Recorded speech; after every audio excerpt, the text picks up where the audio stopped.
Salut les amis, j'espère que vous allez bien. Moi, je vais super bien. Et aujourd'hui, vous êtes avec moi, JF, de la bulle de JF. Et oui, et je vous souhaite la bienvenue et je vous dis bonne vidéo. On part le générique.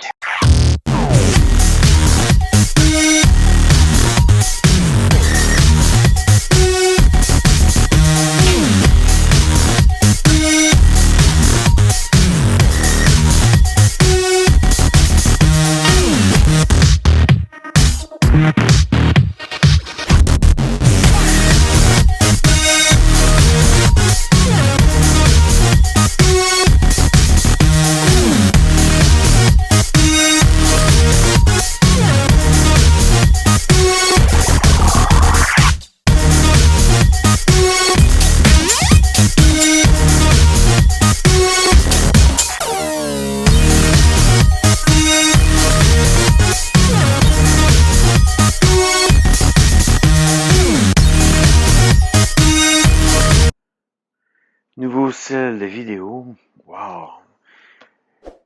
J'ai regardé de quoi tantôt qui m'a fait réagir un peu face à notre jeunesse qui est pris devant les écrans. Quand ces écrans sont déjà quelque chose qui excite le cerveau.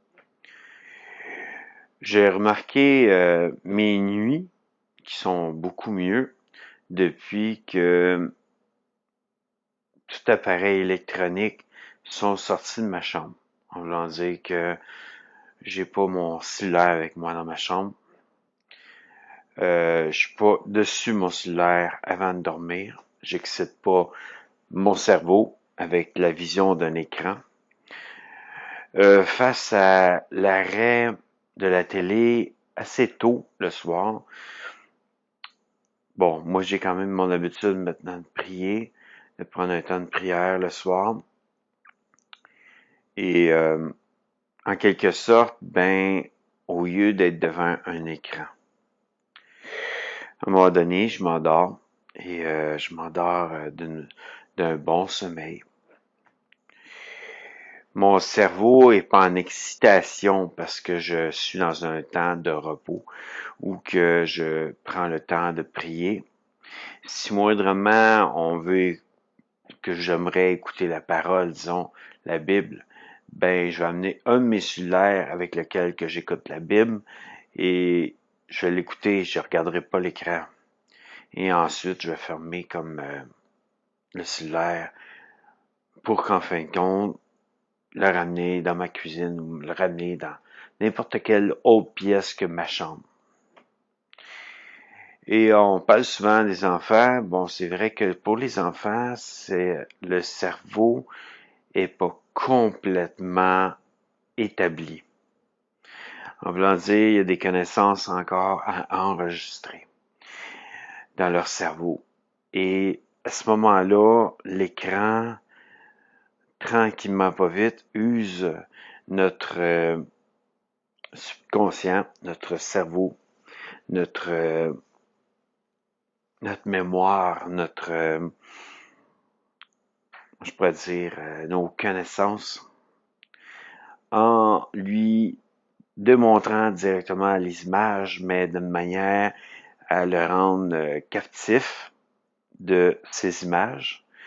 Et ensuite, la nuit, plus dur aussi à aller coucher nos enfants pour des raisons que, vu qu'ils ont passé du temps devant l'écran, les yeux sont comme ça et je m'endors pas, papa! Parce qu'en fin de compte, ben, on a gardé nos enfants devant un écran.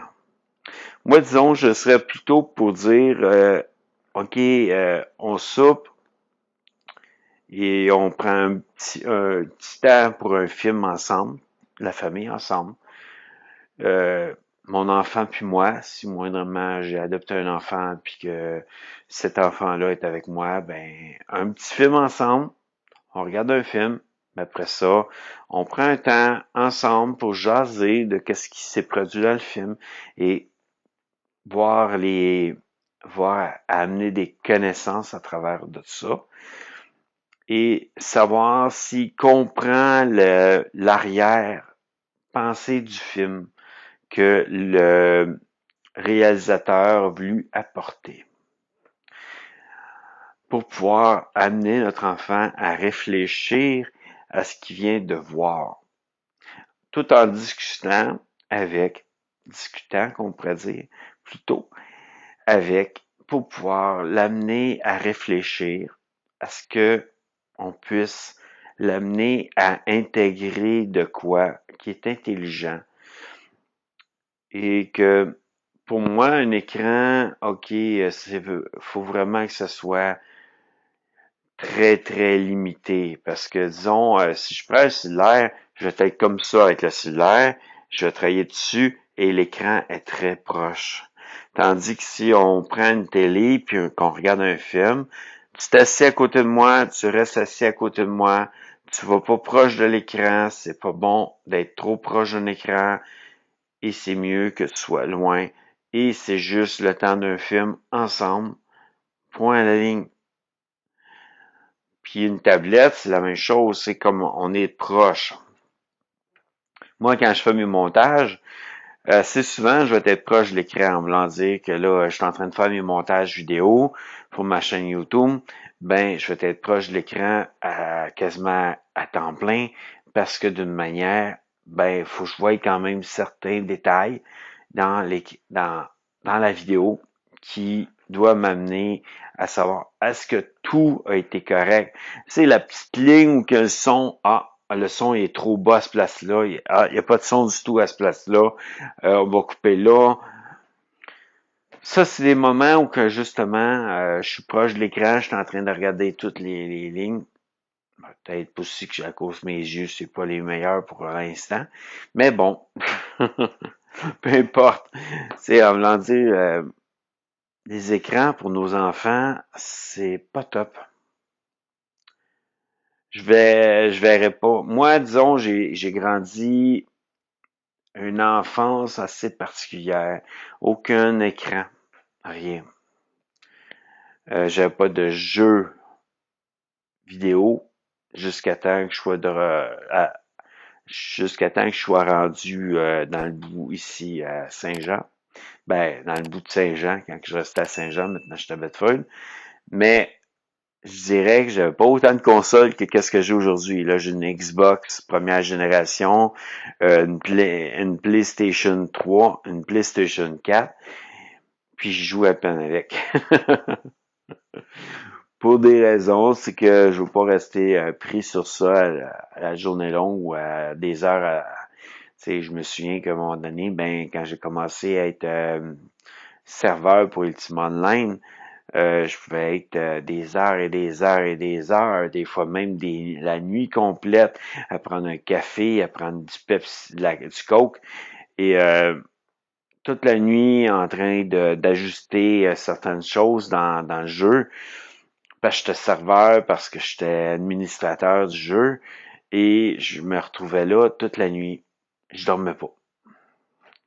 À un moment donné, IMVU, j'étais créateur pour des pour, pour des objets, pour la vie de ceux qui jouent à ce jeu. Et plusieurs personnes se retrouvaient sur ce jeu juste pour vivre une vie qui est une vie non réelle, qui est une vie où que on s'oublie. On oublie qui nous sommes. Euh, on fait juste voir cette vie-là comme si ce serait notre vie réelle. Et c'est ça le danger à un moment donné aussi avec les écrans, les jeux et tout, c'est que un enfant, premièrement, va s'oublier, va même pas penser qu'il existe. Il va exister, mais juste à travers ce jeu. Deuxièmement, ben après ça, l'enfant, lui, on essaie d'interagir avec et comme pas tout à fait là, pour des raisons que l'écran est seul qui interagit avec et non son parent Et souvent aussi des colères. Tu sais, si on le coupe de son écran, si on lui enlève l'écran, ben, il se met en colère.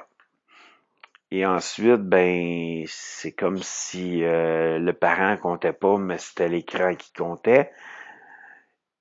J'aime bien aussi les jeux de société, c'est jouer sur une table avec du monde, c'est au triomino, aux cartes, au skipbo, au Uno, puis je me dis, c'est de quoi que j'aimais faire avec mes parents quand que j'étais enfant, de m'amuser à des jeux et d'apprendre certaines affaires, parce que, disons, si on joue juste au remis avec des chiffres, ben, en quelque sorte, on doit calculer déjà pour notre départ, puis deuxièmement, ben, on doit être correct dans les chiffres, puis comprendre aussi les couleurs des chiffres pour pas qu'il y ait deux fois la même couleur. Je trouve que on apprend, puis d'une manière, c'est peut-être la meilleure façon d'apprendre à un enfant. Et jouer à l'extérieur. J'ai joué tellement. On avait la montagne, nous autres, on montait dans la montagne et on avait la cour, on jouait dans la neige, on se faisait des forts en neige, puis on avait du fun. Et je trouve que ça a été, j'ai eu une enfance, on m'avait même créé un grimpeur dans la cour pour jouer à l'extérieur, que pour moi, j'aimerais amener ce que j'ai eu comme enfance à mes enfants. Je trouve que c'est important dans la vie de pouvoir leur amener la compréhension, c'est quoi de jouer à l'extérieur, euh, de toucher la neige assez froid. En tout cas, pour moi, c'est ça. Bon, encore la batterie. Comme je vous ai dit dernièrement, il faut que je trouve des batteries pour ma caméra. Et ça sera pas évident. Sûrement, je vais être obligé de m'acheter une nouvelle caméra. En tout cas, c'est ça. Ben, la batterie est en train de finir son temps. Que c'est ça, disons, un peu mon point de vue face aux écrans. Que ce soit en tant qu'adulte, d'être devant un écran à journée longue, à soirée longue, et à un moment donné, nos yeux sont tellement captivés par cet écran, et il y a une excitation tellement énorme dans notre cerveau puis dans nos yeux qui se forment que d'une manière, à un moment donné, notre excitation nous tient réveillés. J'ai fait des nuits blanches à un moment donné pendant un temps parce que justement, j'étais tout le temps. J'étais devant ma tablette, devant mon ordi, devant ma télé, devant mon téléphone, devant tout ce qui était électronique, tout le temps. Je pense qu'il n'y avait pas une seule minute dans ma journée, puis je travaillais pas dans ces moments-là, une seule minute dans ma journée que j'étais pas devant un écran. Que, à un moment donné, c'est devenu que je dormais plus. J'avais de la misère à dormir. Tant qu'à pas dormir, je vais retourner devant mon écran, je vais retourner devant ma télé, à regarder de quoi, puis devant YouTube, devant n'importe quoi, à regarder TikTok sur mon téléphone, et sans arrêt. Comme si j'étais pris dans un cercle vicieux face aux écrans. Et c'est ça la vérité. C'est que on est pris dans un cercle vicieux. On sait qu'est-ce que c'est la conséquence, mais l'image nous attire. La télé nous attire. Et je remarque aussi que notre cerveau, j'ai des livres de mathématiques, j'ai des livres de français, et que notre cerveau oublie certaines choses. Tu sais, ma Bible, la lire, il y a certains mots, des fois, je suis comme, c'est quoi ça? Qu'est-ce que ça veut dire? Parce que l'écran a tellement pris que ça m'a enlevé. Donc, je vous dis au revoir, la batterie est finie.